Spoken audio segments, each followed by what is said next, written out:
Então, boa tarde a todos, espero que vocês tenham tido uma boa Páscoa, espero que tenhamos avisado com antecedência suficiente para vocês terem aproveitado a Páscoa e não se estressado estudando demais. Né? Deixa eu só explicar para vocês rapidamente o que aconteceu. Marcaram umas reuniões que eu não posso me ausentar, então foi necessário essa alteração, porque aí um aluno da pós-graduação virá acompanhá-los durante a prova, na quinta-feira. Eu vou estar aqui para distribuir a prova, tirar dúvidas que vocês tenham, né, que ler a prova juntos, mas depois eu vou ter que me ausentar para ir para essa bendita reunião, e então foi por isso que houve necessidade de alteração da data da prova. Tá? Então, na aula de hoje, nós vamos abordar dois assuntos. Um deles, os dois, na verdade, muito ligados com o que Samuel já começou a conversar com vocês, que é a parte de planejamento de fármacos baseado na estrutura do alvo. Na minha última aula, nós havíamos conversado sobre a identificação do farmacóforo baseado no ligante. Né? Hoje nós vamos falar de novo sobre farmacóforos, mas agora dentro da ótica do planejamento baseado na estrutura do alvo. E a gente vai ver como que essas visões se complementam. E o segundo assunto que nós vamos abordar na aula de hoje é o planejamento de fármacos guiado por fragmentos moleculares. A gente vai definir o que é isso e vocês vão perceber que ele tem uma grande interface com essa parte de SVDD. Tá? Então, só para situar vocês, porque eu não sei exatamente o que Samuel abordou na aula dele, né? Eu vou começar situando vocês onde nós estamos no planejamento de fármacos. Nas diversas etapas do planejamento de fármacos, tanto o LBDD como o SVDD são utilizados principalmente aqui na fase de descoberta e otimização das moléculas bioativas. Quando a gente usa o SVDD, é porque, em geral, a gente já tem alguma evidência que a modulação daquele alvo macromolecular vai nos garantir, ou garantir para o paciente, o prognóstico que a gente quer. Tá? No LBDD, a gente, às vezes, nem sabe quem que é o alvo macromolecular. A gente só sabe que tem a ação desejada. Aqui a gente está partindo por um caminho um pouco diferente. Tá? Então, como eu citei para vocês, deixa eu só ativar aqui a caneta laser. Na minha última aula, nós falamos sobre farmacóforos baseados apenas na informação do ligante, quando eu não conheço nada da estrutura do alvo macromolecular. Hoje, então, vamos abordar o lado oposto. Quando eu sei o alvo macromolecular, eu sei a importância dele, mas eu não conheço ainda nenhum ligante que module essa molécula. E no final dessa primeira parte, nós vamos ver que essas duas informações podem ser integradas.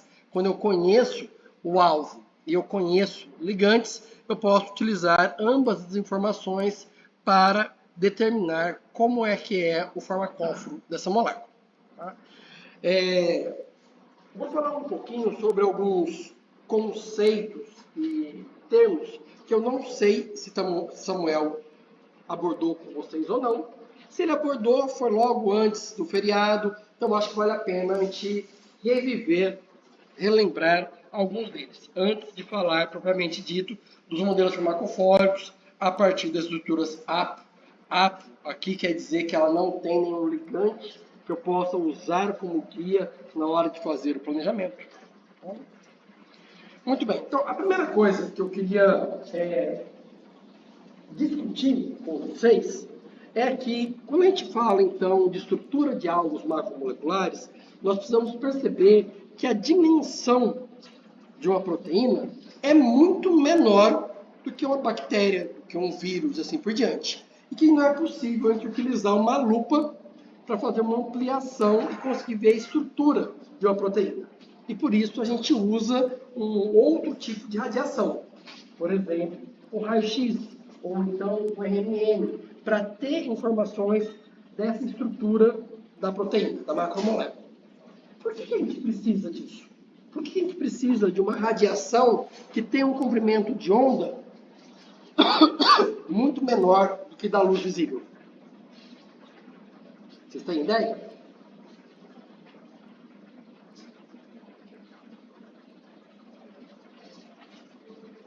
Por que a gente enxerga? Fisicamente falando. Você sabe o que é enxergar? Do ponto de vista físico? Detecta.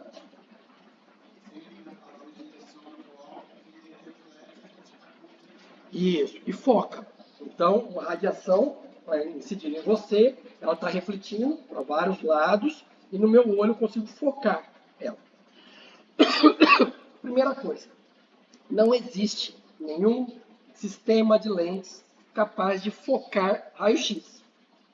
Tá? Então, o que o nosso cérebro faz, que é a operação matemática equivalente a focar, é o computador que vai fazer. Mas o computador, ele vai fazer o cálculo e para ele gerar uma imagem que para nós seja compreensível. Tá? É o focar. Tudo bem. Se radiação X eu não consigo focar, e isso então é uma dificuldade a mais, por que eu tenho que usar a radiação X?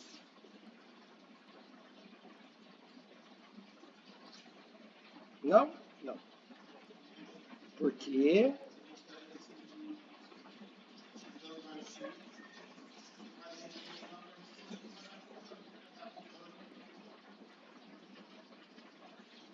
é absorvido pela...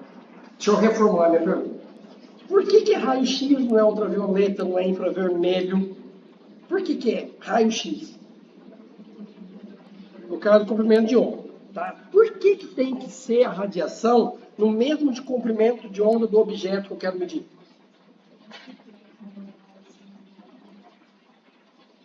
O comprimento de onda é menor. Tá? O que isso ajuda a eu determinar o tamanho do objeto que é muito pequeno? Não. Não é questão de barreira. Não é uma questão de penetração. A penetração, na verdade, atrapalha. Porque o raio-x vai danificar a estrutura da proteína, e se eu não tomar alguns cuidados, eu destruo a proteína antes de enxergar ela. O que o comprimento de onda tem a ver? Vocês lembram lá do ensino? Provavelmente vocês querem esquecer isso, né? Mas lá no ensino médio, vocês viram comprimento de onda lá em física, e tinha as ondas. Não tinha? E aí tinha comprimento, as ondas, etc. Está falando disso. Né? Comprimento entre duas ondas. Aqui não ficou bom porque tem a mesma altura. Tudo bem. Vamos lá. Vamos trazer para um exemplo do dia a dia. Vamos dizer que vocês estão no Porto da Barra, relaxando. Né? E lá no horizonte, você vê dois barquinhos. Por uma razão que não vem ao caso, você quer saber se os dois barquinhos estão muito próximos e vão colidir entre si ou se eles estão distantes. Como que eu posso fazer isso? Se o comprimento de onda, a distância entre os barquinhos, for equivalente às ondas que chegam na margem, enquanto um está subindo, o outro está descendo. Concorda comigo? Não. Vamos lá. Se eu tenho dois barcos muito próximos, os dois sobem e descem na onda ao mesmo tempo. Eu não consigo diferenciar eles medindo a distância de uma onda a outra que chega na borda. Agora, se um barco está subindo e o outro está aqui embaixo, concorda que a distância entre eles é um comprimento de onda? Então eu preciso de um comprimento de onda que seja a mesma distância ou equivalente da ligação entre dois átomos. No caso, dois carbonos, 1,4, 1,5 âmsters. Raio-x, ele está nessa faixa aqui. O raio-x vai de 0,2, 0,3 até 1,7, 1,8, dependendo de onde está vindo o raio-x. O importante é, é no mesmo comprimento de onda do objeto que eu quero medir. Eu quero ver a diferença entre átomos. Eu quero ver um átomo vindo para cá e o outro indo para lá, para conseguir ver a distância entre eles. Se eu usar uma radiação que tem um comprimento de onda muito maior, a minha molécula vai vibrar toda ela junto, eu não vou ver nada. Tá? Muito bem. Então, entendemos o porquê da radiação relacionado com a dimensão. Nos últimos anos, últimas décadas, os computadores têm evoluído drasticamente. Então, eu consigo fazer diversas simulações com essas estruturas, essas representações das proteínas que eu acabei de dizer para vocês. Tá? Embora hoje a gente esteja lá simulando quase que uma célula inteira, ainda hoje eu não consigo, do zero, sem nenhuma informação adicional, saber como que uma sequência primária se novela. Agora, com o IA, na verdade, uns 5, 8 anos para trás, até agora, com o uso de IA, isso tem melhorado. Há uns 2, 3 anos atrás, parece que conseguiram predizer de forma correta o primeiro novelamento proteico de uma proteína de 200 aminoácidos. Até então, não tinha isso. Então, apesar da grande evolução, a gente não tem métodos teóricos confiáveis de uso generalizado para predizer a estrutura da proteína. Então, eu preciso deixar os modelos teóricos de lado e olhar para métodos experimentais, como, por exemplo, a difração de raio-x, o RMN e, mais recentemente, a crioeletromicroscopia. Tá? Historicamente, o raio-x é o que tem maior aplicação, por uma série de fatores que eu não vou entrar em detalhes aqui agora. Mas só para ilustrar, foi através de difração de raio-x que se descobriu que a hélice do DNA é uma dupla hélice. Tá? Então, desde lá de 1954, já se sabia como determinar a estrutura de macromoléculas do raio-x. A crioeletromicroscopia começou 10 anos atrás. Tá? Então, tem muito a ser desenvolvida ainda. Resultado disso é que mais de 90% das estruturas que nós vamos ver são oriundas de um experimento de difração de raio-x. E agora talvez vocês vão entender o porquê que eu estou falando tudo isso. Porque a difração de raio-x ela tem uma série de vantagens e algumas limitações que vão implicar, ou que vão impactar nos modelos farmacofóricos que a gente vai gerar. Tá? Muito bem. Quando a gente fala de alvos macromoleculares, é importante a gente lembrar que eles podem ser representados de diferentes formas.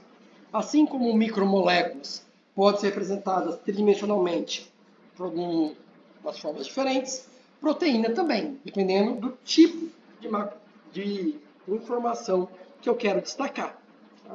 A gente vai ver esses tipos de representação e o que cada uma delas ressalta, destaca, nas aulas práticas. A começar por essa semana, P4. O restante das outras turmas, semana que vem, quando a gente começar agora a usar o PyMol para visualizar essas proteínas. Tá? Vamos falar um pouquinho das limitações da difração de raio-x. Bem, a primeira coisa que talvez seja necessário a gente entender é que a difração de raio-x não é do núcleo. A difração é dos elétrons ao redor do núcleo. E o resultado disso é que o que o computador consegue mostrar para mim não é a posição de um átomo, mas sim uma região no espaço onde tem uma densidade eletrônica. E dentro daquela densidade eletrônica, eu vou encaixar os átomos da minha proteína. Tá?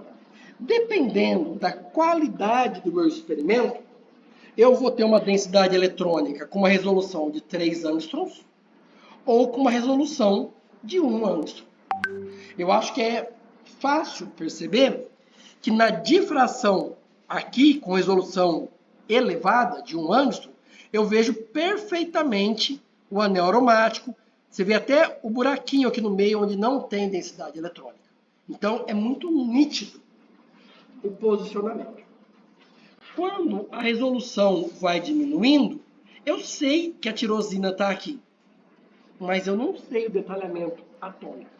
Então, estruturas de resolução mediana, por exemplo, 2,5 angstroms, 3 angstroms, a posição que eu vejo lá parece que é definitiva.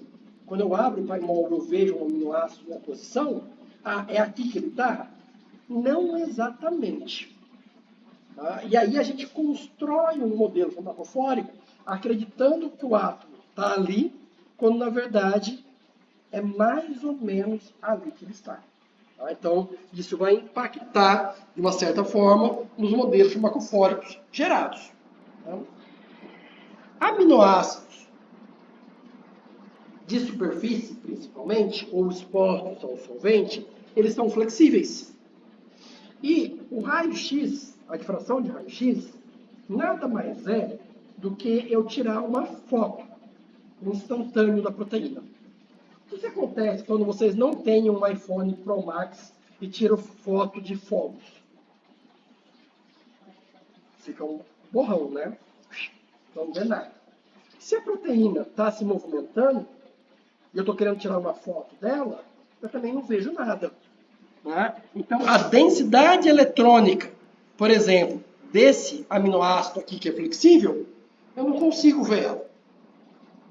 Mas quando eu abro um painol, aparece, muitas vezes, isso depende de como a estrutura foi depositada, mas aparece lá um aminoácido naquela posição. Se você não tem um certo cuidado, você acredita que aquele aminoácido está ali e gera um modelo farmacofórico dizendo, olha, nessa posição aqui tem que ter um aceptor de ligação de hidrogênio. Quando, na verdade, eu não sei se esse aminoácido de fato está naquela posição ou não. Outra coisa que nós precisamos considerar é o tal do fator de temperatura da proteína, que é o quê? Bem, vocês já sabem lá da termodinâmica que nenhum átomo está parado. Todos eles vibram. Acontece que tem partes da molécula, da proteína, que vibram mais do que outras. E isso gera incerteza na localização dela. Como que a gente contorna isso no experimento de difração de raio-x? Olha, se eu pegar a densidade eletrônica disso daqui, desse quadradinho, para dizer que o átomo está aqui, eu não vejo nada. Mas, se eu pegar uma região muito maior e calcular toda essa densidade eletrônica, eu digo que o átomo está dentro desse cubo aqui. Quem dá o tamanho desse cubo é esse fator de temperatura. E isso a gente pode representar por cores. Quanto mais vermelho, mais quente, ou seja, está vibrando mais, é um cubo maior. Tá? E eu vejo isso, ou então simplesmente uma estrutura que ela está, que é uma estrutura chamada salsicha ou tubo, depende da tradução que você faz. E esse tubo ele é mais enlarguecido, mais espesso, não, como chama? Como é que é? Não. Então, ele é mais grosso em regiões onde tem uma maior movimentação. Então, a gente vê aqui, por exemplo, essa região, elas são muito mais flexíveis, elas têm um fator de temperatura maior.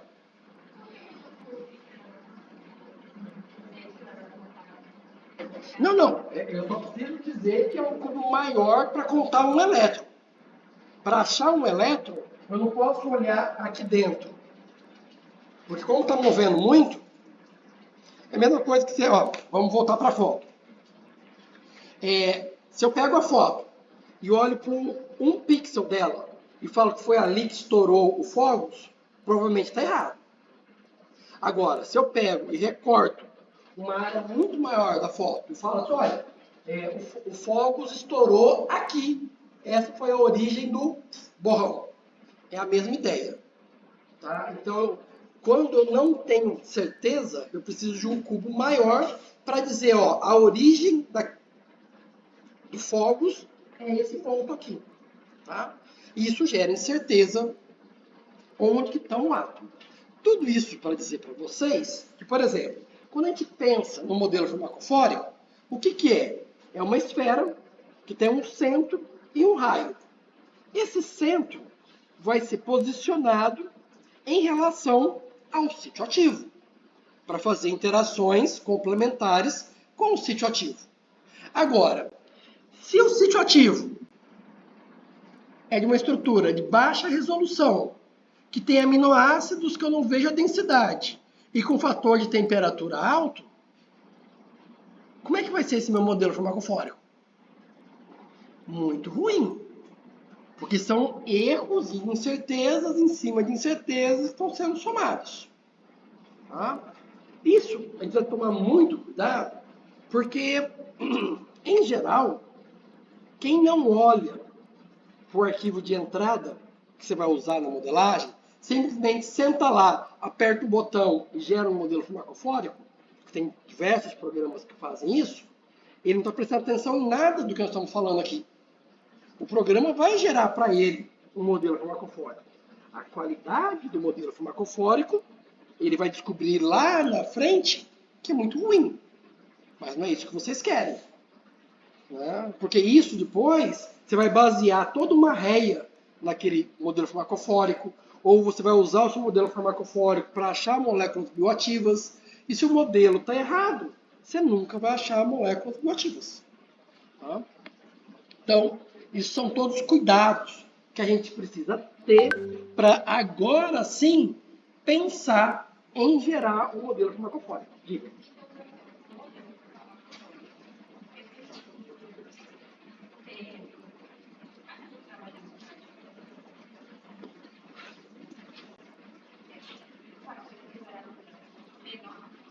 Olha, isso, veja só, por exemplo, ó, nessa proteína aqui, você tem regiões de fator de temperatura alto e outras regiões que é mais baixo. O que eu estou te dizendo, isso é com todas as proteínas. Tá? A gente precisa tomar cuidado, analisar isso antes de chegar lá, clicar um botão e gerar um modelo. Porque às vezes eu estou gerando um modelo com uma estrutura ruim. O programa não sabe disso. É o equivalente de eu pedir para o programa calcular o log P de uma molécula que está sempre ionizada. Ele calcula? Ele calcula. Se eu desenhei ela neutra, ele calcula. Se eu dei uma coordenada atômica para ele, peço para ele achar quem que faz interação com essa lisina, ele vai mostrar que aqui tem um grupo que faz interação com essa lisina. Ele não está olhando o fator de temperatura, a densidade eletrônica, nada disso. Nós temos que nos ocupar disso. Tá? Então, não é que não dá para fazer. É que não é simplesmente chegar lá e clicar um botão. Porque, por exemplo, tinha aulas práticas que a gente fazia isso. A gente chega lá, pega uma estrutura do PDB, põe no programa, clica um botão, ele gera as esferas. Aí você, nossa, como é fácil fazer planejamento de fármacos. Não é assim que funciona. Tá. Diga. Essas regiões de fatores de temperatura são regiões que podem ter maior interação. Maior flexibilidade. Por exemplo, numa enzima que abre e fecha, pode ser que na estrutura eu tenha um fator de temperatura alto, porque metade das proteínas estavam abertas, metade estava fechada. Estou dando um exemplo meio simplório. Tá? A minha foto vai ser a média dessas duas situações, mas com um fator de temperatura alto, porque metade o átomo estava aqui, a outra metade estava lá. Na média, ficou isso daqui com um cubo enorme. Entendeu? Então, existem vários detalhes de como melhorar, contornar, etc. Eu estou chamando a atenção de vocês, porque depois, na aula prática, eu vou voltar a chamar a atenção de vocês. Mas lá, a gente só vai visualizar o conceito, a gente apresenta aqui. Bom? Muito bem. Supondo que vocês tomaram todos esses cuidados e vão agora gerar um modelo farmacofórico para uma proteína confiável, a primeira coisa que eu preciso fazer é saber na superfície da proteína onde que está o sítio ativo. Né? Porque é ali que eu vou querer gerar meu modelo farmacofórico. Samuel conversou com vocês sobre essa parte. Né? Então, vamos supor que aqui está um ligante em branco, a proteína em verde. Dentro dessa região aqui é que está meu sítio. E é essa região que eu vou analisar agora para saber que tipo de interações pode ocorrer no sítio ativo, no sítio de ligação. Tá? Se eu não tenho ligante, como que eu vou saber que tipo de interação que é feito ali? A boa e velha química orgânica. É isso que vocês vão fazer nas aulas práticas. Análise de sítio. Olha, se no sítio ativo tem um aspartico, que a cadeia lateral é um ácido carboxílico, o que eu espero ter no meu fármaco aqui, de frente para esse ácido carboxílico? Um grupo carregado positivamente, ou um doador de ligação de hidrogênio, porque a carboxila vai estar ionizada, vai funcionar como um aceptor de ligação de hidrogênio. Será que aqui em frente eu espero ver um anel aromático? Isso tudo é orgânica, simples. Tá? E é isso que vocês vão exercitar depois nas aulas práticas. Existem programas que vão tentar automatizar esse processo. Só que o conhecimento que os programas têm é limitado em comparação com o que vocês sabem. Olha como eu estou valorizando o conhecimento de vocês. Perceberam? Por que eu digo isso? Porque, via de regra, essa descrição da interação molecular ela é feita utilizando o que a gente chama de mecânica molecular. Que, de novo, resgatando lá do ensino médio, é a mesma física que vocês viram de carrinho, de aceleração e assim por diante. Em algum momento, vocês viram lá exercícios com mola. Não viram no ensino médio? Esferas unidas por uma mola de constante Kx. A gente vai descrever as nossas moléculas. Átomo vai ser esfera com raio e tamanho proporcional ao seu número atômico, unidos entre si por molas de constante. Kx1 para ligação simples, Kx2 para ligação dupla, Kx3 para ligação tripla. Tá? E agora essas esferas vão interagir entre si. Tá? E essa interação, de novo, ela é descrita por esses termos simplórios. Tá? Esses termos simplórios não levam em conta o formato de um orbital, porque ele não vê os elétrons. Eu estou olhando para o átomo. Tá? Se eu não estou olhando para o formato de um orbital, como que eu sei que deve formar uma ligação de hidrogênio? Aliás, resgatando, né? A ligação de hidrogênio ela ocorre quando orbitais P estão alinhados entre si e eu partilho aquele hidrogênio. Se aqui eu não consigo enxergar ou descrever essa sobreposição dos orbitais P, como que eu faço para descrever uma ligação de hidrogênio? Eu vou dizer que tem uma distância e um ângulo entre o doador hidrogênio e aceptor. Eu uso uma estratégia, uma simplificação. E essas simplificações são extremamente úteis, mas limitadas em alguns casos. Então, a forma mais simples de fazer essa descrição, essa análise de sítio de forma automatizada é o quê? Uma vez determinado o sítio ativo, eu pego uma sonda, uma carga de prova, um átomo, ou um grupo atômico, um grupo funcional, que representa um tipo de interação que eu quero saber se existe ou não dentro daquele sítio. E eu começo agora a passear com esse grupo funcional, essa sonda, carga de prova, tem vários nomes para a mesma coisa, tá? Dentro do sítio. Se eu ponho, vou lembrar agora aqui do minha carboxila, e eu estou passeando com uma sonda que é um carbono. Quando eu coloco o carbono de frente para a carboxila, o que meu programa vai dizer para mim? Ali é um bom lugar para o carbono, tá?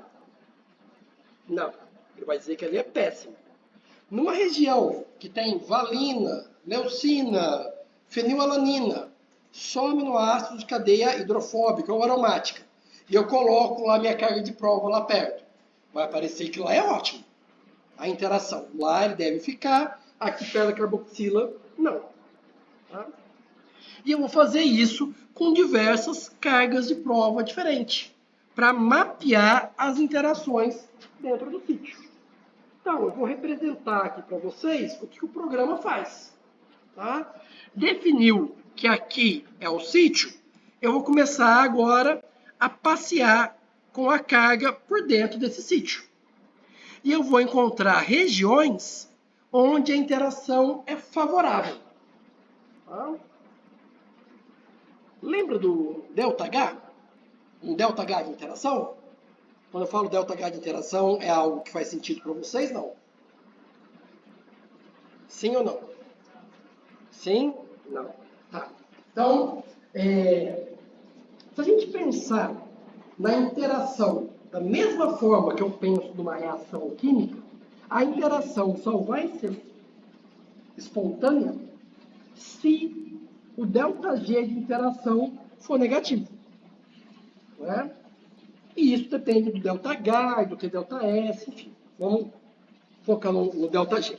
Então, para ter um ΔG negativo e ser espontâneo, essa interação vai ter um valor negativo.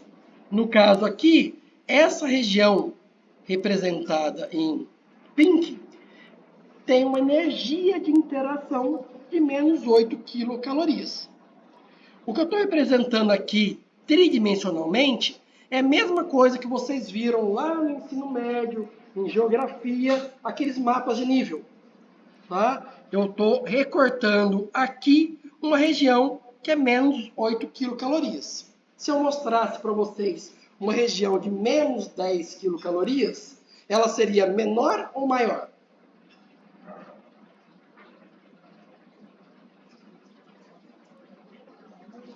Menor, porque é uma região mais restrita que faz a interação mais forte. E se eu mostrar aqui para vocês menos 2 quilocalorias, isso pode ser o sítio inteiro.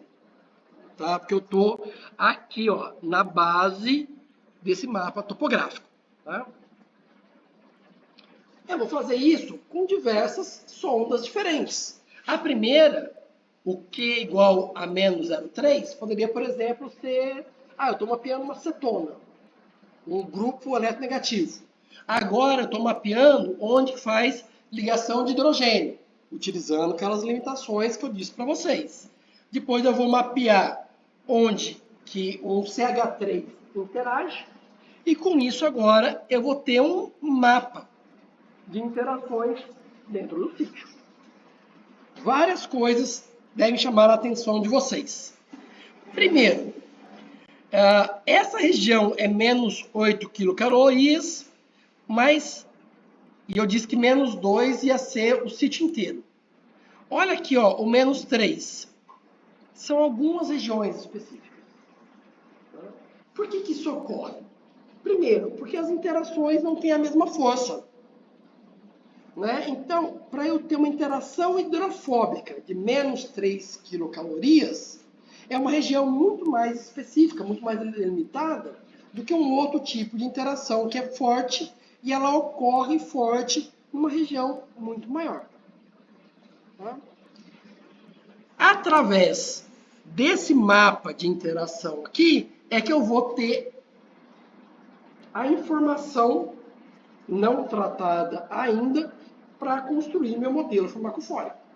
Além de todas as limitações que eu falei para vocês das estruturas, Esse mapa, ele tem algumas, para não dizer várias, limitações também. Por exemplo, vou olhar aqui a ligação de hidrogênio. Vocês estão vendo que é uma região aqui e uma região aqui? E parece que é bem definida? Não é? Isso quer dizer que, se minha sonda tiver 1 milímetro para dentro, ela está fazendo ligação de hidrogênio. 1 milímetro eu estou usando a medida errada. Se tiver 1 angstrom para dentro, ela está fazendo ligação de hidrogênio. Mas se ela tiver 1 angstrom para fora, ela não está fazendo ligação de hidrogênio. Isso faz sentido para vocês? Não é? Porque a ligação de hidrogênio é uma sobreposição de orbitais. Tá? Então, se o perfeito é aqui e eu afasto um pouquinho, eu vou ter uma ligação de hidrogênio fraca. Não é que ela simplesmente desapareceu. Não é? Então, é a mesma coisa que, ó, eu estou aqui, eu não estou interagindo nada com o resíduo que está aqui do meu lado. Mas se eu vier aqui, aí é uma interação perfeita. Não faz sentido isso. Tá? Então, você não ter um degradê, uma borda suave, é uma limitação. O mapa ser fragmentado. Então, por exemplo, aqui eu tenho indicando que é um lugar legal para fazer ligação hidrofóbica. Aqui também. Mas no meio dos dois não é.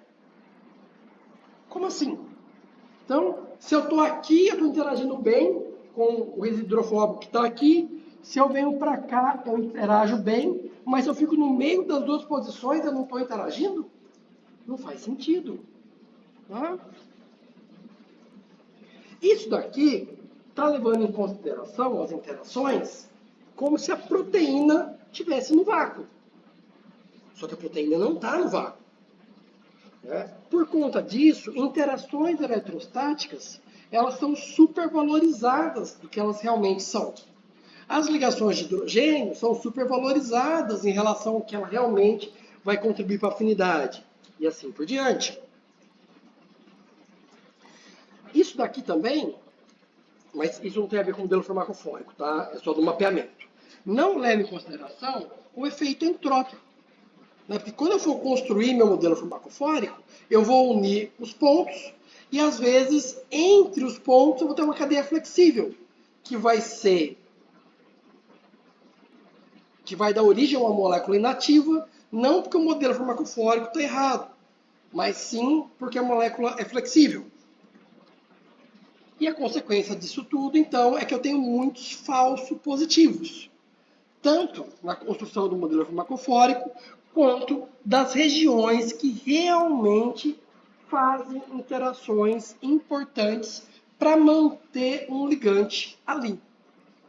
É como se aqui eu estivesse me apegando a muitos detalhes, né, muitas interações, quando na verdade não são todas essas interações que são essenciais ou farmacofóricas. Mas o programa aqui, ele não consegue diferenciar uma de outra. Tá? Lá no finalzinho do meu módulo prático, a gente vai ver um programa que ele consegue diferenciar um pouco melhor quais interações são farmacofóricas, que estão no hotspot, daquelas que não são. Tá? Esse daqui, esse aqui nem existe mais. Esse aqui era o... Nossa. Mas enfim, eu não me lembro qual era aquele ali, mas todos esses que existem até hoje, o Grid, Superstar, Drug Score, todos eles têm a mesma limitação. Nessa teoria. E isso, de cargas de prova. Tanto que aqui a gente vê quais são as cargas de prova utilizadas.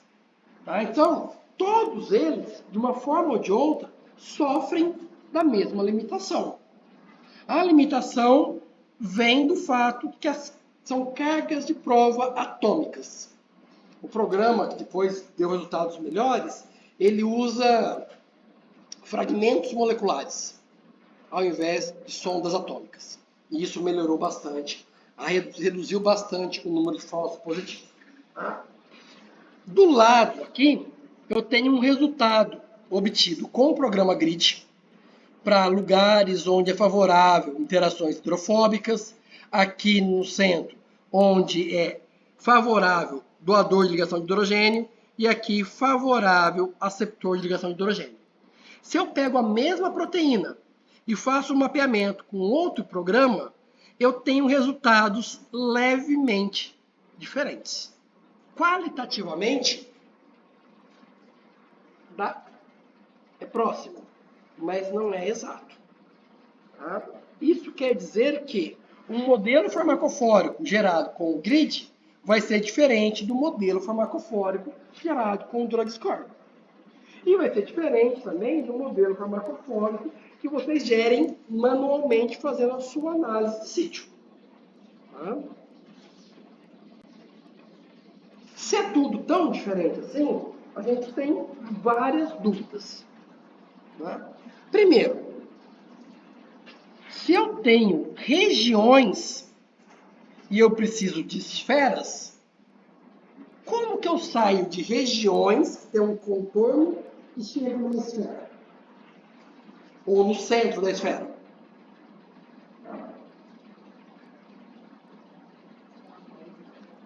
Média? Não. Média da área? Lembra quando eu perguntei para vocês do menos 10, do menos 8? O menos 10 eles falaram que era uma área menor? Era um volume menor? E o menos 12? E o menos 15? Eu vou diminuindo, diminuindo, diminuindo, até aquele volume tender a um ponto. Esse ponto vai ser o centro da minha esfera. Se achasse apenas um ponto com aquela energia, seria fantástico. O problema é que tem vários pontos isoenergéticos. Então, aqui é uma simplificação, né, só para falar de duas interações. Tem diversos pontos aqui que têm a mesma energia de menos 20. Então, eu não posso dizer qual deles é mais importante que o outro. Tá?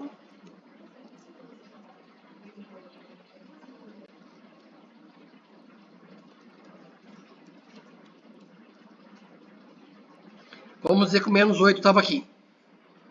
Menos 10, menos 12, menos 15. O topo, se eu imaginar a montanha ao contrário, né? Olhando de cima, esse pontozinho aqui, ó, que aqui é o 40, se eu for para 42, eu vou estar no grãozinho de areia do ponto de cima da montanha, ou uma mínima energia de interação. Se eu pego, então, essa região aqui e vou me tornando cada vez mais restritivo, restritivo, restritivo, ela vai tender a um ponto só, que seria o centro dessa esfera aqui. Se tivesse apenas um ponto com essa energia, fantástico. O problema é que eu tenho vários pontos com essa mesma energia. Eles são isoenergéticos. Então eu não sei, né, qual deles ou quantos deles eu devo considerar. Que vamos pensar junto. Vamos imaginar que isso aqui é uma interação hidrofóbica. É normal o fármaco ter 2, 3 anéis aromáticos que fazem interação hidrofóbica? É. Então, é factível no sítio de ligação eu ter 2, 3 pontos farmacofóricos para uma interação hidrofóbica? É. Agora, o problema é, vai ser esses 3 pontos, ou esses 3 pontos, ou esses 3 pontos, ou esses... Vocês viram quantas combinações possíveis eu fiz aqui em questão de segundos? E essa é a grande limitação de eu construir um modelo farmacofórico sem nenhuma informação do ligante. E com todas as limitações que eu disse para vocês. Porque várias dessas interações, dessas esferas que ele está mostrando aqui, elas não são essenciais. São falsos positivos. Tá? E aí isso dificulta que eu crie um modelo farmacofórico confiável. E tem um outro problema que a gente nem falou ainda, que é tão ou mais grave ainda. Eu disse para vocês que a estrutura, o modelo que vem da difração de raio-x é uma foto estática. A proteína é estática? Não. Se a proteína se move, onde que fica, de fato, essa esfera? Ela se move junto. Como é que eu represento isso no modelo farmacofórico? Eu poderia, por exemplo, manter o centro e aumentar o raio. Não é para dizer dessa flexibilidade. Não é? Mas isso vai gerar também uma série de problemas, de falta de especificidade. De uma forma geral, isso quer dizer que eu vou ter que ter alguma forma de avaliar os meus eventuais modelos farmacofóricos para dizer qual que é o mais correto ou o menos errado. Eu vou falar do modelo farmacofórico obtido a partir do complexo proteína-ligante, que obviamente é um pouco mais simples, tá? E depois eu falo da validação, em vez de falar de validação e depois falar do modelo farmacofórico. Tá? Eu achei que ficava mais didático assim. Quando eu tenho agora um complexo proteína-ligante, ou seja, eu sei como que a molécula se liga. Eu obtive o cristal da proteína na presença do agonista, ou do antagonista, ou do inibidor enzimático. Então, eu sei como que ele está dentro do sítio ativo. Eu posso agora fazer aquela análise de quais são as interações que podem ocorrer dentro do sítio ativo e descartar as interações que não caem em cima do meu ligante. Por exemplo, essa esfera corresponde a esse anel. Isso daqui corresponde a essa região aqui. Isso daqui corresponde a esse anel. E esse vermelho a esse grupo carboxila. Vejam, aqui na estrutura, lembra que eu falei para vocês, desde lá do Marvin Sketch, que oxigênio é vermelho, nitrogênio é azul? Oxigênios vermelhos, nitrogênio e azul é o carbono que vai mudar. Tá? Então, aqui eu sei que é uma carboxila, que é esse grupo em vermelho aqui. Tá? Outras interações que caem fora do ligante, eu simplesmente desconsiderei. E isso facilitou eu saber qual que é a esfera correta, ou o centro da esfera correta. De novo, isso olhando para um complexo. Se eu tivesse diversos complexos proteína-ligante, eu faria essa análise comparando todos eles para gerar o centro e o raio dessas esferas. Agora, concordam que é mais fácil fazer um modelo farmacofórico quando eu tenho a estrutura da proteína complexada com vários ligantes? Para esses ligantes, eu vou poder fazer aqueles raciocínios, os mais diversos entre si, os mais potentes, não é? E assim por diante, construir meus modelos farmacofóricos. Mas aí me vem uma dúvida. Se eu já tenho a proteína, já tenho os ligantes, para que eu vou precisar do modelo farmacofórico? Qual que é a utilidade do modelo farmacofórico nessa minha situação aqui?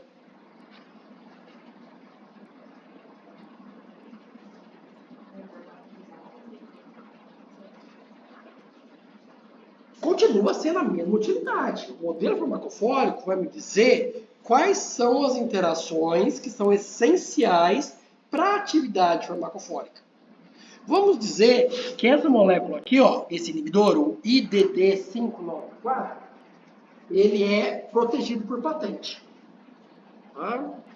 E eu quero na minha indústria farmacêutica, que eu abri aqui no interior da Bahia, fazer um outro inibidor da aldose redutase, que eu acho que vai ser melhor para controlar os níveis de glicose e reduzir todos os danos de perda de visão, neuropatia periférica, etc. É por isso que a gente faz inibidores de aldose redutase, tá? Para controlar os níveis de glicose no sangue, ao invés de usar insulina e outros glicemiantes. Muito bem. Só que essa molécula, ela está protegida por patente. Se eu fizer um análogo dela, óbvio, o cara vai chegar para mim e falar assim, você não pode vender isso aí não. Isso está protegido na minha patente. Porque eu disse que moléculas desse tipo aqui têm atividade inibitória da aldose redutase. Então você não pode comercializar. Mas se eu achar uma molécula que não se parece, obviamente, com quem está patenteado, aí sim eu posso fazer uma patente desse novo esqueleto molecular. E aí eu consigo produzir na minha empresa farmacêutica, patentear isso, tá protegido e assim por diante. Tá? Então, isso ocorreu muito na indústria farmacêutica, mas é claro que a indústria farmacêutica também evolui, né? Ninguém quer ser passado para trás. Hoje em dia, as patentes são descritas em termos de modelos farmacológicos. Moléculas que têm 3 anéis aromáticos distantes entre si, tantos angstroms, com tantos ângulos, e um grupo com carga que se ioniza e fica carregado negativamente, são inibidores de aldose redutase protegidas nessa patente. Aí você precisa encontrar uma outra forma. Se isso aqui é um inibidor competitivo, você vai ter que fazer um inibidor não competitivo, incompetitivo, e assim por diante. Tá? Mas a gente viu, então, como que a gente pode utilizar o modelo farmacofórico para superar problemas patentários ou, quando você está do outro lado, para se precaver que alguém use o modelo farmacofórico para te passar para trás. Muito bem.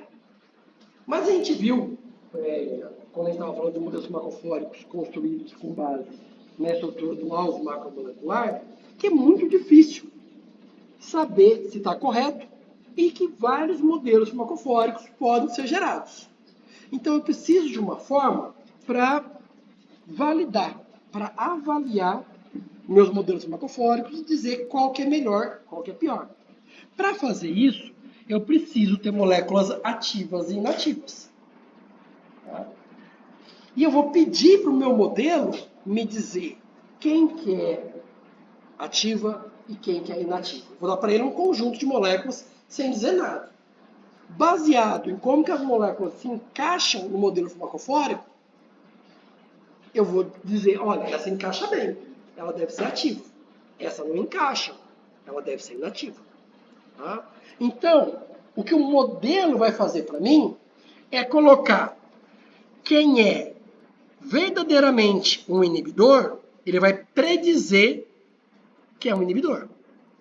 Quem é verdadeiramente um não inibidor, ele vai ter que me dizer, ele vai predizer que é um não inibidor. Só que nenhum modelo é perfeito. Em alguns casos, os inibidores vão ser, ele vai dizer não, isso aí não inibe. E quem não inibe, ele vai dizer que inibe. Então, o que eu quero nessa matriz aqui é números elevados aqui e aqui, porcentagens elevadas nessa diagonal, e números próximos de zero nessa diagonal aqui. Tá? Deixa eu mostrar para vocês uma forma gráfica de analisar essa matriz de confusão. Tá? É o que a gente chama de curva Rock, que provavelmente vocês viram ou vão ver em alguma matéria de análises clínicas, que determina a sensibilidade do método. Tá? O que o programa faz aqui é o seguinte: peguei lá o banco de moléculas ativas e inativas, que ele não sabe quem que é e quem não é, e eu peço para ele, olha, me ordene de acordo com o encaixe. Quem encaixa melhor, você põe primeiro, quem encaixa pior, você coloca por último. Ok, eu tenho agora a lista, o ranking. Eu vou agora do lado e vou contar. Essa primeira é um inibidor de verdade. É um verdadeiro positivo. Eu subo um degrau. O segundo é um inibidor falso. Não é inibidor, mas você me disse que era inibidor. Então eu caminho para o lado. E com isso eu vou subindo ou andando para o lado. Quanto mais erros eu tiver, mais para a direita vai estar a minha curva. Quanto melhor for o meu modelo, mais eu vou subir antes dele errar. Um modelo perfeito vem até o 1, ele encaixa todos os verdadeiros positivos antes de encaixar um falso verdadeiro. Tá? E esse aqui é o... Lá na análise clínica, o pessoal chama de cutoff. Como é que é? É o ponto onde você tem um melhor equilíbrio entre a sensibilidade e a especificidade do método. Tá? Entre você diferenciar que aquele kit deu um resultado cruzado ou que ele está realmente detectando que o paciente está doente, por assim dizer. Trazendo aqui para a gente é onde eu tenho o melhor equilíbrio entre identificar meus verdadeiros positivos com menor chance de ter errado alguma coisa. Tá?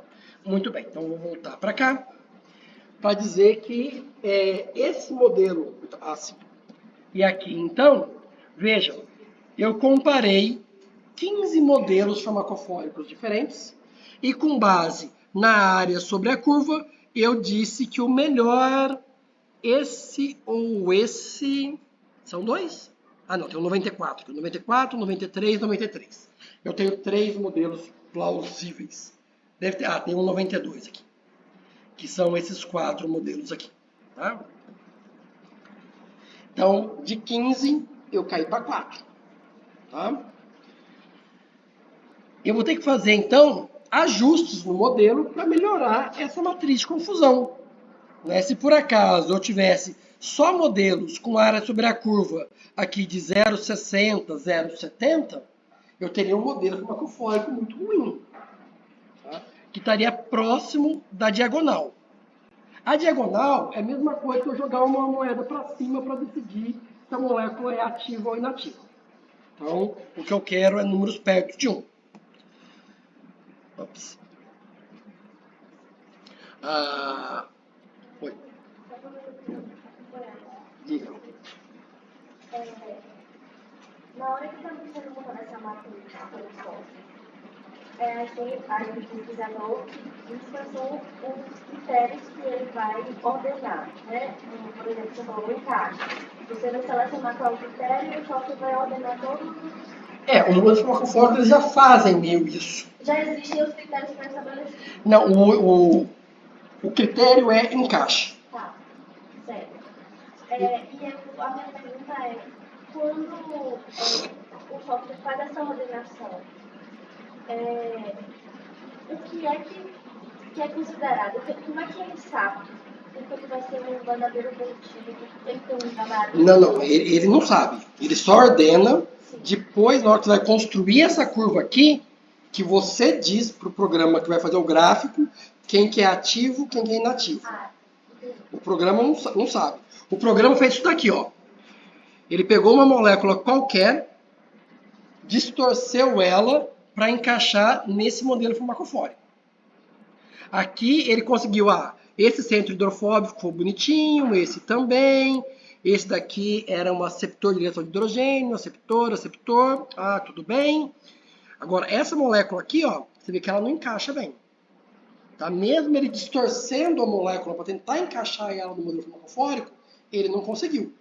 Então, ela fica lá embaixo, no critério encaixe.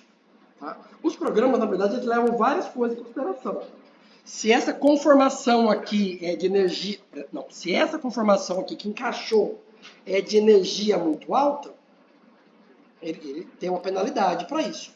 Porque senão seria fácil, né? É só distorcer a molécula até ela encaixar. Né? Então, tem uns controles internos para fazer esse encaixe.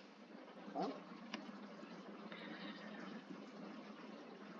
Eu estava aqui ainda, falando que às vezes eu preciso ajustar o modelo para ele ser mais específico, para ele diferenciar o verdadeiro positivo do verdadeiro negativo, não ter essa confusão.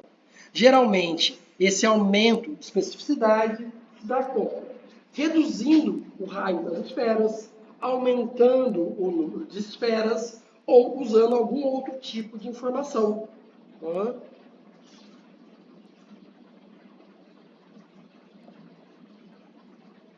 Por exemplo, aqui ó, a gente fez uma outra estratégia de validação. Não só de diferenciar ativos de inativos, mas de saber se as moléculas mais potentes, cadê? Aqui, mais potentes estão aqui embaixo, tinham um encaixe melhor das que eram pouco potentes. E a gente vê que pelo menos um modelo, que é esse representado em barras brancas aqui, o 4, ele tem uma correspondência muito boa. Tá? Então esse aqui foi o modelo farmacofórico escolhido no trabalho para a gente fazer a triagem virtual. E aí, com esse modelo, passou por todas as etapas de validação, a gente conseguiu encontrar moléculas ativas para um determinado alvo, que foi esse trabalho aqui que a gente fez no laboratório. Tá. Com isso, dúvidas? Vocês entenderam alguma coisa que eu disse depois do Feliz Páscoa? Senão eu volto. É porque assim, quando a gente fala de LBDD, as pessoas podem achar difícil, mas é um mundo que vocês conhecem. Quando a gente vai para SBDD, é um mundo que vocês não conhecem, vocês não viram. Então a gente começa a falar de um monte de coisa, e a gente vai se empolgando, vai falando, e às vezes eu perdi vocês lá na Páscoa. Mas vocês ainda estão pensando no ovo que está em casa ainda, de chocolate. Né? Se for o caso, escutem de novo o áudio. Dúvidas? Entrem em contato. Usem lá o fórum do Moodle, ou vou colocar lá um fórum de dúvidas. Vamos conversar sobre esse assunto. Com a aula prática, as coisas vão começar a clarear mais. Tá? O segundo tópico da aula de hoje, de certa forma, veio para simplificar a vida de todo mundo. Tá? Que é a gente fazer o planejamento de fármacos a partir de fragmentos moleculares, que são isso daqui, ao invés de procurar, na verdade, moléculas bioativas complexas, para meu ponto de partida.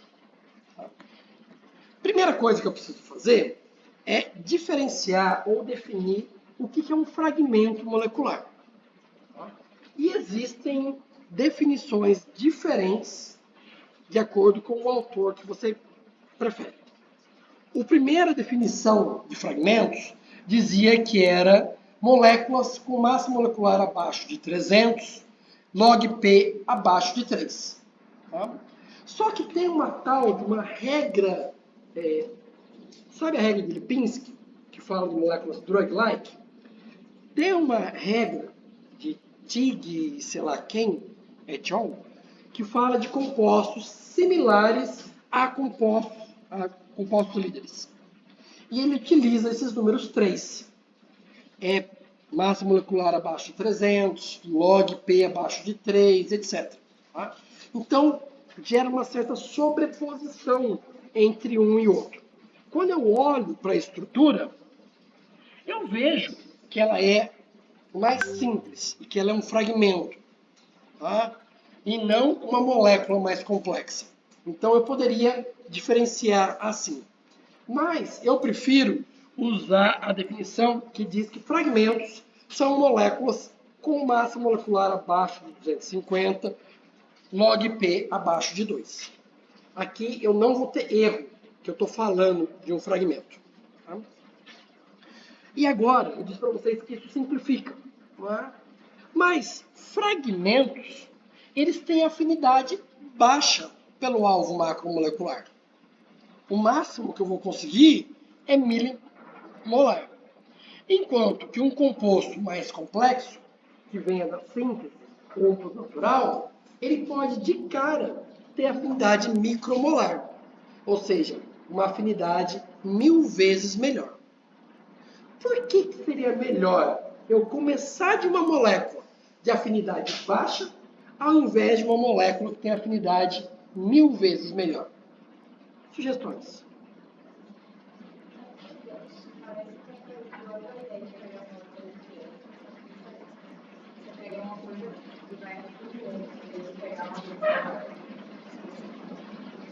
Não sei se eu entendi. Qual que é o problema de eu pegar uma molécula específica?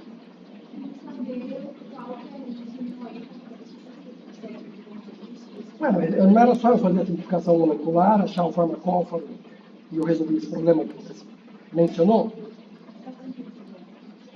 Para sintetizar, a simplificação molecular ajuda nisso também.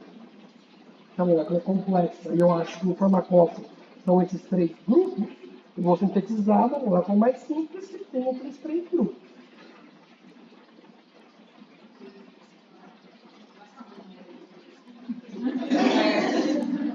De novo, pela brincadeira, rapaz, chorado do deserto, Eu acredito nesse caso de carta envolvendo várias ligações. Então,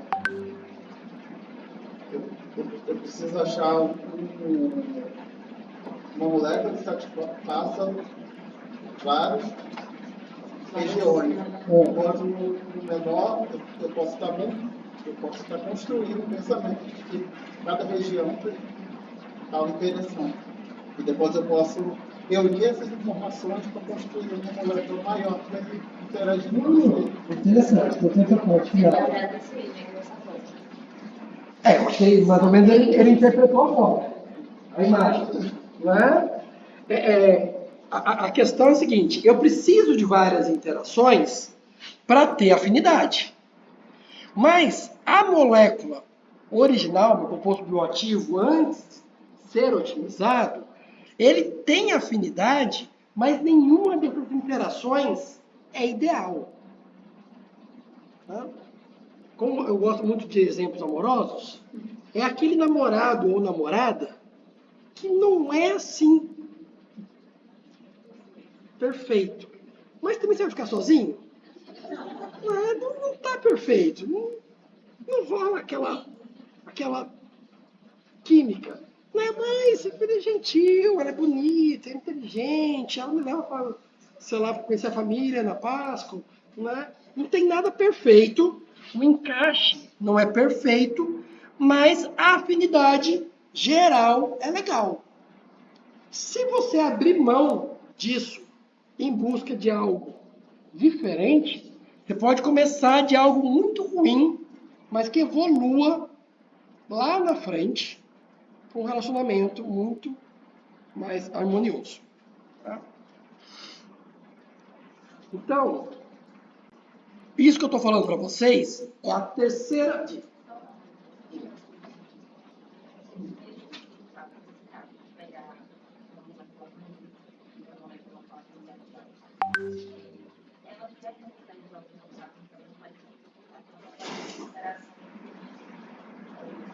Não, ela faz as interações, só que ela não faz as interações de forma otimizada. Eu vou voltar nesse exemplo. Né? Mas voltando no exemplo amoroso, é você se conformar com o namorado ou namorada que você tem e casar com ele. Não, vou pegar na planta e... evoluir depois. Não, vou pegar na planta e evoluir depois é o fragmento. Esse é se conformar. Esse é exatamente casar. Casar sabendo dos defeitos que ele ou ela tem. Que te incomoda, mas você acha que não é suficiente para você largar. Ou seja, é só uma questão de tempo. Isso. Basicamente é uma questão de tempo. Né? Até você perceber que aquele negocinho realmente te incomoda. Tá? Do ponto de vista assim, mais técnico, quais são as vantagens do fragmento em relação a moléculas mais complexas? Nós estávamos falando do que a gente lá na frente vai chamar de eficiência de ligação, que é a complementaridade. É o melhor encaixe possível no sítio ativo, ou no sítio de ligação. Eu vou falar disso mais ao final. Eu vou começar falando do espaço químico. Tá? Por quê? Bem, primeiro, o que é espaço químico? Espaço químico o universo químico, são as moléculas conhecidas com um determinado, ou possíveis de ser sintetizadas, com um determinado número de átomos. Geralmente, fármacos têm carbono, oxigênio, nitrogênio, halogênio e raramente tem alguma coisa além disso. Às vezes tem enxofre. Tá? Vamos pegar esses 5 átomos né? E vamos ver quantas moléculas diferentes eu consigo construir com 5 átomos. Com 6, com 7, com 8, com 9, com 10, com 11, com 12. Esse número teórico vai crescendo, né? E quando chega lá em 300, ele explode exponencialmente. Então, o universo químico é lá de 10 elevado a 60, 90, depende das predições. Mas é um número extremamente alto. Se a gente pensar que hoje, na Terra, a gente conseguiu sintetizar algo como 10 a 8, 10 a 9. Para 10 a 70, 90, tem um universo muito grande. E se a molécula, se o inibidor não foi sintetizado, se ele não existe, eu nunca vou achar ele. Né? Então, esse é um dilema. Por isso que a gente explora, por exemplo, produtos naturais. Produtos naturais têm uma química diferente da que eu sei fazer na bancada. Então, eu quero descobrir compostos que estão num universo químico diferente de hoje eu sei fazer. Tá? Mas, se eu olhar moléculas até aqui, ó, aqui está o que a gente já conhece. Tá? Tá meio desatualizado esse gráfico, tá? Mas a ideia continua sendo a mesma. Hoje, o que nós conhecemos talvez esteja aqui assim, ó. Esse gráfico é de 2015, mais ou menos. Mas o importante é, se eu olhar para o que é possível sintetizar aqui, e o que eu já sintetizei com até 250, o gap, a lacuna aqui do que falta sintetizar, é muito menor do que eu pegar, por exemplo, aqui, que é um composto bioativo clássico. Então, a chance de eu não ter a possibilidade de inibir uma enzima simplesmente porque aquele inibidor não existe na Terra ainda, é muito maior aqui do que no universo de moléculas de fragmento. Então, se tem um fragmento que tem afinidade por aquela molécula, 80%, 90% deles já foram sintetizados. E pelo menos virtualmente, ele está lá disponível para eu testar virtualmente, para ver se encaixa no farmacófono, por assim dizer. Tá? Então, o universo químico dos fragmentos, ele é muito melhor representado que dos outros compostos. Tá. Só que moléculas pequenas, elas fazem poucas interações. E fazem interações inespecíficas, pouco seletivas. Tá? Se eu imaginar um sítio que tem 9 aminoácidos, onde pode ocorrer interação, e meu fragmento tem 3 grupos funcionais que podem interagir, ele pode interagir aqui, vejam, cargas opostas, eu estou representando afinidade. Ele também pode interagir aqui, ele pode interagir aqui, ou, de forma não linear, ele poderia interagir aqui. Então, tem 4 formas diferentes do meu fragmento se ligar dentro do sítio ativo. Todas elas com baixa afinidade. Aí vem o problema de eu conseguir detectar que está ocorrendo interação. Porque se essa interação for muito fraca, simplesmente eu não vejo ela. A chance de eu observar a interação aumenta com o número de interações, porque o sinal que eu estou observando é mais forte. Acontece que fazer 4 interações com o sítio é muito mais difícil do que fazer 3. Fazer 5 interações com o sítio é muito mais difícil que 4, que é muito mais difícil que 3. Vocês entendem que é mais difícil? Não. Não. Então tá. Vamos lá.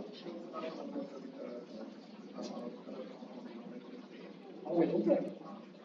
Ao mesmo tempo. Não é? Não, aqui, ó. Aqui ele está interagindo de uma, duas, três, quatro formas diferentes, mas por 3 interações. Nas 4 formas. Tá? Se eu quiser uma molécula que faça 5 interações, ela não consegue se ligar em 4 lugares diferentes e fazer 5 interações. Se ela formar 5 ligações, o sinal que eu vou observar é muito mais forte do que uma molécula que faz só 3 interações. Mas é muito mais difícil fazer 3 interações. Desculpa, fazer 5 que fazer 3. Voltando para os nossos exemplos amorosos. Você está na festa e se decidiu que você vai beijar qualquer pessoa que seja loira, altura maior que você e não esteja usando drogas. 3 critérios. Se além desses... Então, tem lá um rol de pessoas na festa que potencialmente você pode interagir. Se além disso for um critério que no final da festa ele ou ela vai estar ação para dirigir o carro, diminui bastante, né? E se essa pessoa não beijar mais ninguém na festa além de você, diminui muito mais ainda. Então, quanto mais interações você quer fazer ao mesmo tempo, menor a chance daquela interação ocorrer. Se ocorrer, vai ser uma interação fantástica.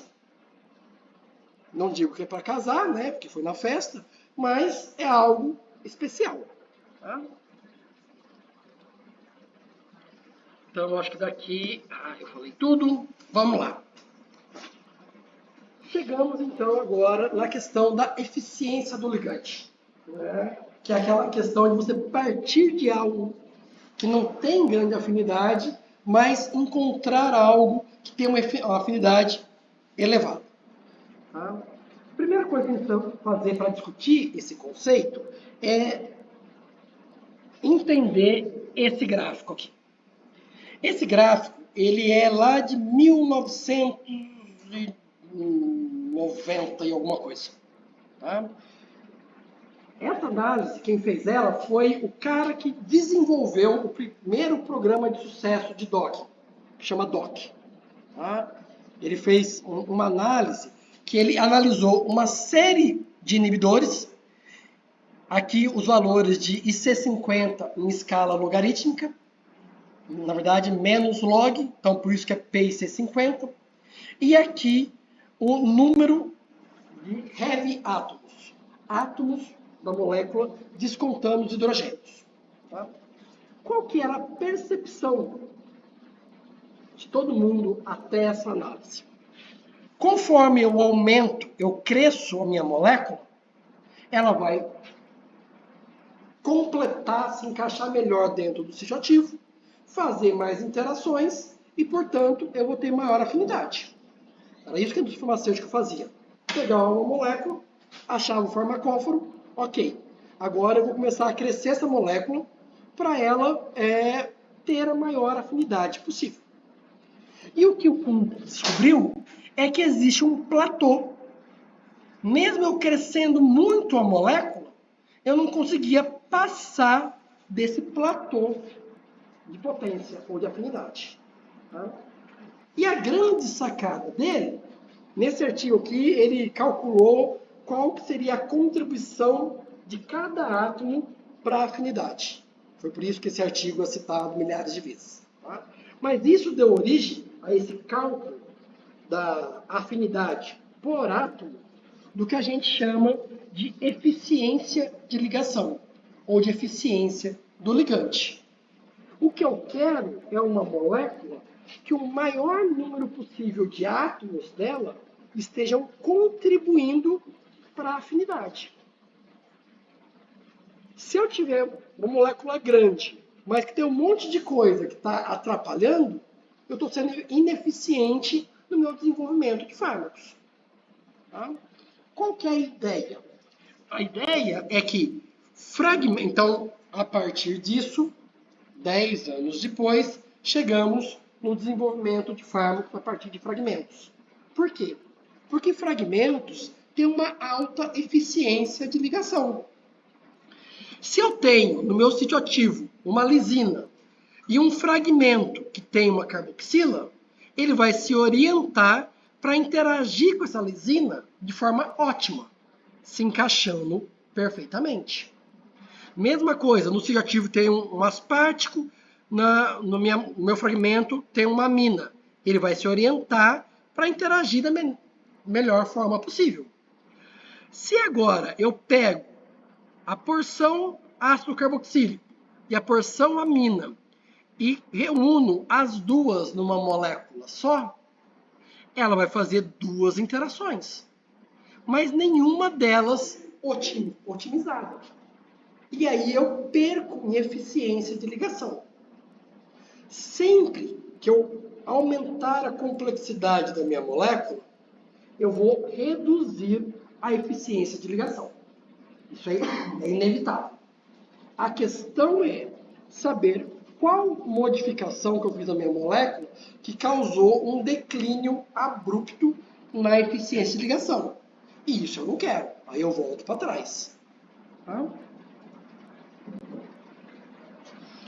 A eficiência de ligação ela é calculada, então, como PIC50, ou PKI, ou qualquer medida de afinidade que você tenha, dividido pelo número de átomos pesados. Depois do LE, que é o Ligand Efficiency, surgiram várias outras métricas de eficiência. Uma delas utiliza, em vez de heavy átomo, a massa molecular. O argumento, olha, se eu tenho um cloro ou um carbono, muda muito a massa molecular. Não pode ser apenas o número de átomos. Eu preciso levar em consideração a massa molecular. Então, alteraram. Uma outra coisa que perceberam é o seguinte. Uma das coisas que atrapalha no desenvolvimento de fármacos é quando a gente aumenta a afinidade pelo aumento do log P. Lembra que eu comentei com vocês que isso antigamente era muito feito? Então, criaram uma medida de eficiência que é PIC50 menos o C log P. Isso mede o quanto de afinidade eu estou ganhando pelo aumento do log P ou não. E existem várias outras métricas. Tá? Na graduação, a gente vai ficar com o LE, tá? Com as vantagens e desvantagens que ele tem. E aí, os números mágicos citados na literatura é que a gente quer fármacos com LE acima de 0,3. E se eu cair abaixo de 0,24, é porque tem algo errado. Eu preciso rever meu planejamento, tem algo errado. Tem partes da molécula que com certeza eu posso retirar dali e isso não vai trazer prejuízo nenhum para a minha afinidade.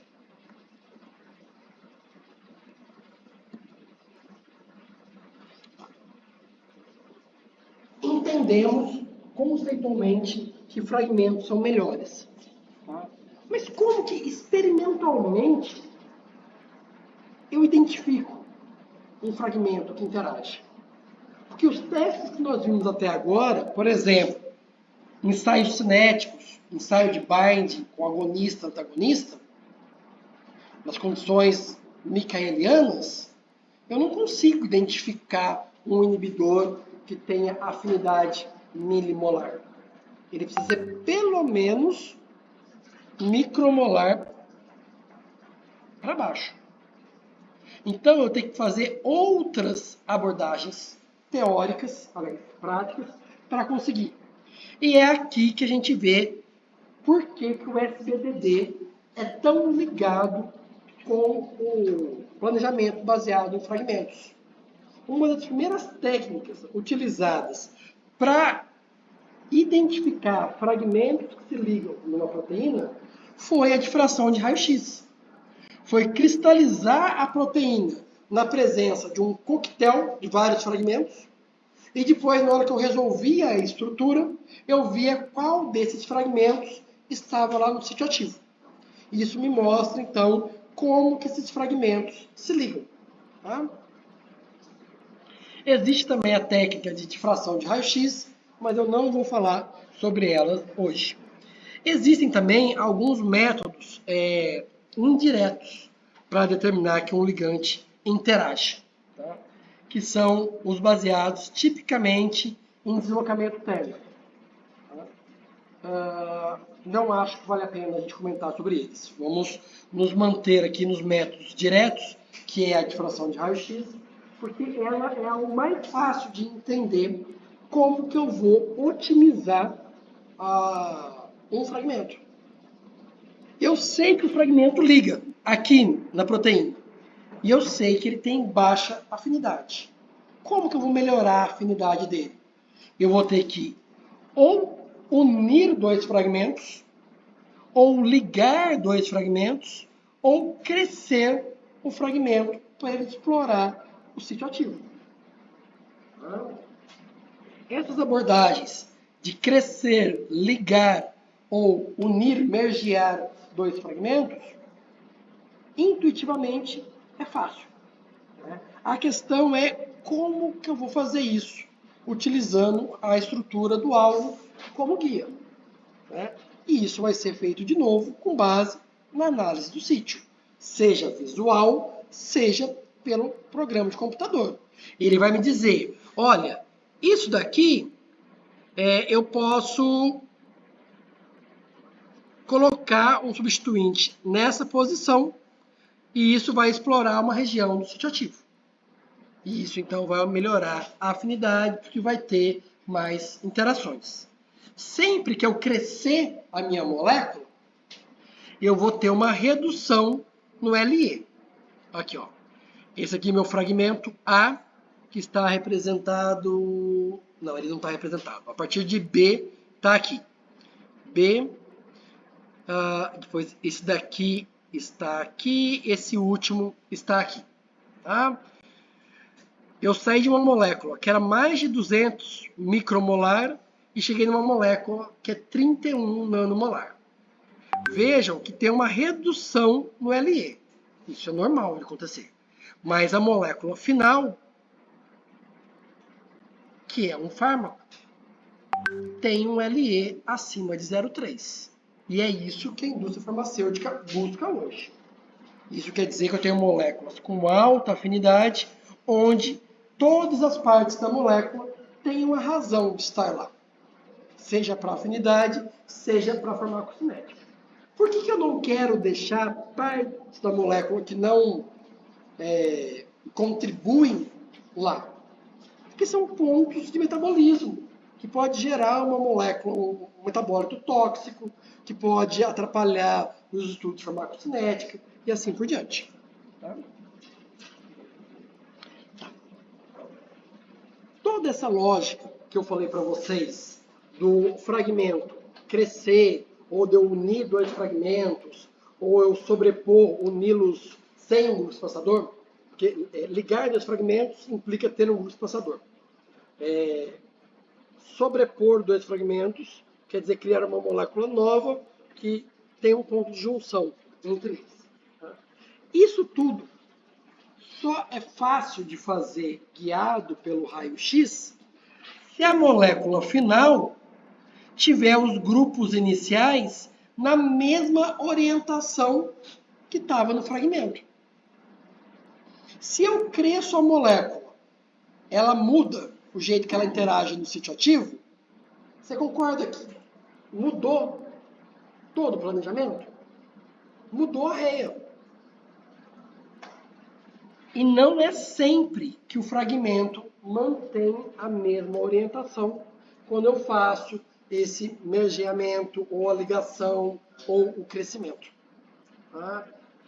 Descobrir quando que isso ocorre, quando que isso não ocorre, ainda é ponto de debate. Tá? Então, isso é algo que é uma limitação ainda hoje do desenvolvimento baseado em fragmentos. Tá? Deixei aqui para vocês alguns artigos que valem a pena ser lidos, caso vocês tenham maior interesse sobre esse assunto, ou, se eu não tiver sido claro, com certeza, sobre esse assunto, com certeza esses artigos são bem claros e didáticos. Eles trazem toda a fundamentação teórica que foi abordado hoje na aula de forma bem superficial. Tá? E com isso a gente encerra mais cedo a aula de hoje, porque ela é uma aula de um conteúdo meio pesado. Vocês têm alguma dúvida sobre o que eu falei, ou sobre alguma das mudanças de aula, sobre qualquer coisa que eu possa ajudar?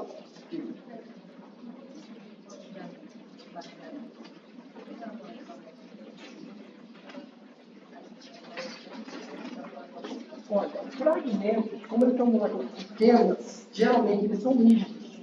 É conforme eu vou crescendo a molécula, que eu vou, por exemplo, para ligar dois fragmentos, eu vou pôr um espaçador que é flexível. Então, a flexibilidade ela vai vir como aumento da complexidade. Fragmentos dificilmente tem mais que duas moléculas. Diga. Sobre a bomba atômica.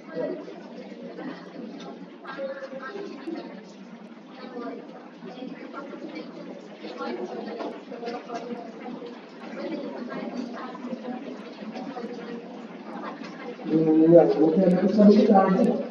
Você usa interações fora no neurofilho, menos direcionais, e por todo sítio de ligação ter pelo menos uma região do som. Mesmo que você esteja vendo, ela está lá em algum lugar. Então, quando eu faço LBD, eu estou fazendo tentativa e erro. É mais fácil eu acertar a tentativa e erro com uma interação hidrofóbica do que com uma interação de tipo direcional com uma ligação de hidrogênio. O problema é que eu aumento o log P e aí eu perco em eficiência de ligação.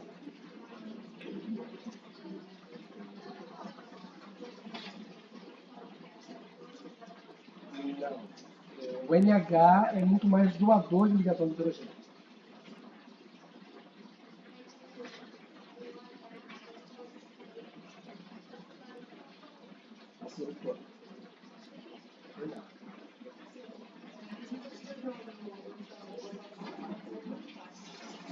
Empate? Não, quando eu vi que uma leve, de qual votação funciona? Então, vários instantes. Eu olhei ontem. Pode ser que quando eu olhei, tinha uma leve vantagem para ser no final do semestre.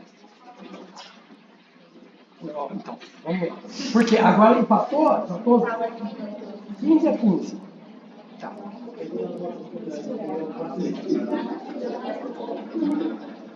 Então, não dá para ser os dois. Tá? Assim, a minha experiência é, eu gasto tempo 2 vezes quando faz no meio do semestre. Porque no final do semestre, diversas pessoas aparecem lá de novo. E são as pessoas que agora aparecem pessoas que precisam de nota e que não precisam de nota. Só quer ver como é que foi, etc. Está lá para o aprendizado, etc. No final do semestre, são as pessoas que realmente estão desesperadas pelos décimos. Nem sempre aparece décimo. Deixa isso claro. Tá? Mas, pensando na sanidade mental dessas pessoas, eu acho melhor deixar para o final do semestre. Né? Mas compromete o aprendizado. Eu posso fazer, tive uma ideia agora que eu vou me arrepender muito no futuro. É o seguinte, eu faço revisão de prova agora, na semana seguinte, apenas de quem tirou mais do que 6. Ou seja, é quem teoricamente mais do que 6. Gente, vale 10, eu faço agora, que tirou mais do que 6, tá lá só pelo aprendizado, aí não dá. Aí eu vou ficar a semana inteira e no final do semestre a semana inteira de novo. Tem que limitar. Se for para fazer assim, fala você antes de eu argumentar.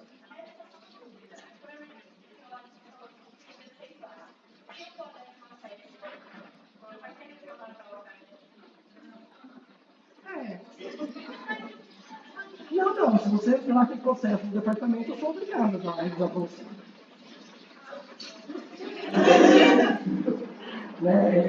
Tipo assim, é um amigável e litigioso. O litigioso você tem que caminhar.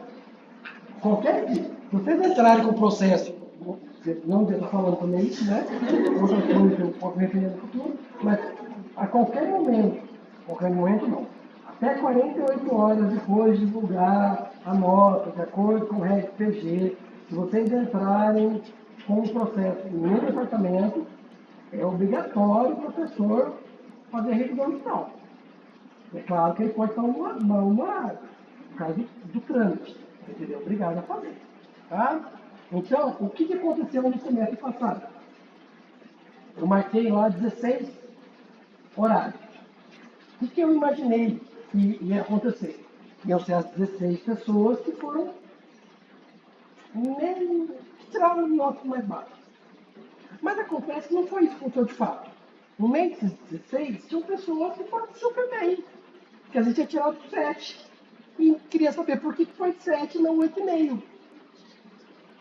Aí o que aconteceu? No final do semestre, sobrou algumas pessoas que tinham tirado 3,5. E que não conseguiu dentro dos 16.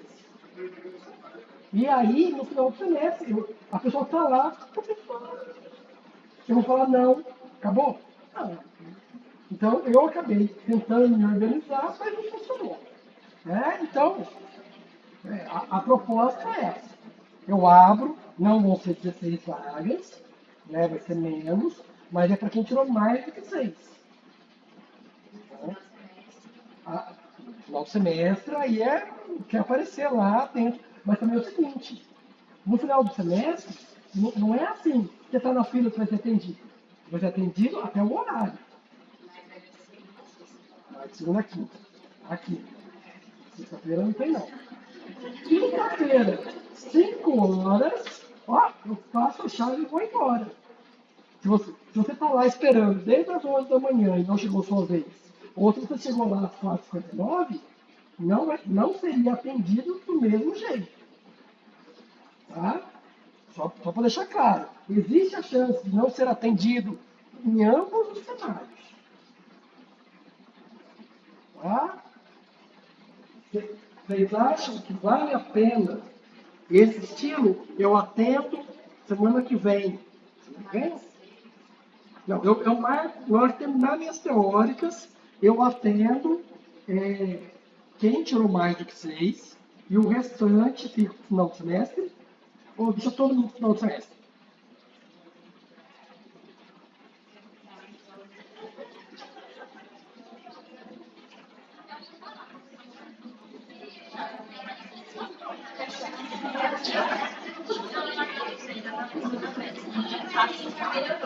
Ó, eu vou fazer o seguinte.